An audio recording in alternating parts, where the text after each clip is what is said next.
Based on the music collections of many people today, the 1970s never ended. And that's in more ways than one. For the first time in 30 years, record sales surpassed CD sales. So why the retro revival? Nikki Johnson explains. Vinyl, it's got so much warmth and personality in the format that you hear. Vinyl record sales peaked in the 80s. After that, cassette tapes, 8-tracks, and CDs took over.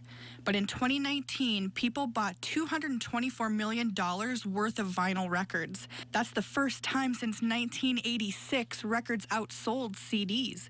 The last week in December alone, more than 1.2 million albums were sold in a week nationwide.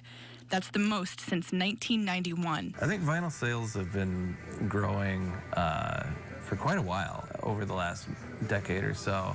We do most of our sales in vinyl. A lot of it new, a lot of it used. It's become trendy among teenagers and college students, but there are also some diehard fans that have been listening to records their entire lives. Since I was about 5 or 6, I actually remember when I got my first album. Yeah, it was Elton John's Greatest Hits, Got It for Easter. Yeah, so from that point on, that was it. Brian Tex is the owner of an online record company called Generation Gap Records, based out of Bismarck. He has a collection of well over 3,000 vinyl records.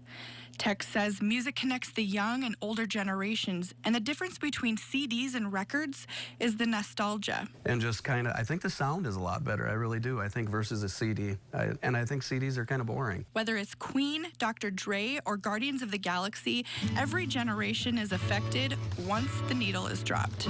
Reporting in Bismarck for KX News, I'm Nikki Johnson. And the top-selling vinyl album in the week ending December 2019 was Harry Styles' new Fine Line, which sold 28,000 copies. So very interesting. Stay tuned. Coming up.